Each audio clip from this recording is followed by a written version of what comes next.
but it's a very necessary discomfort. Going back to the internal conflict that you feel, I can assure you, I know from personal experience, it's the battle between who you are and who you could become, right?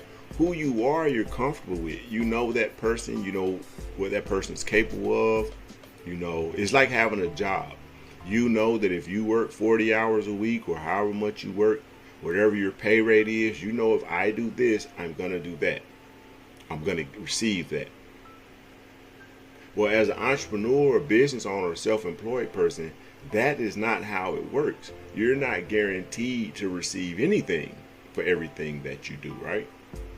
So it's a constant state of discomfort sometimes when you work for yourself. That internal conflict is the discomfort.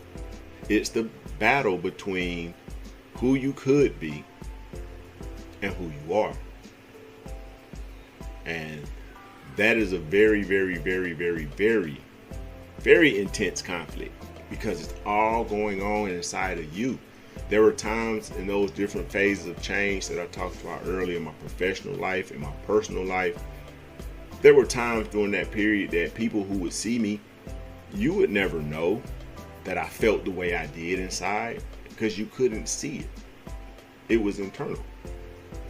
You know, my displeasure with myself, my disappointment with myself and some of the choices I made, some of the people I chose to trust, things like that.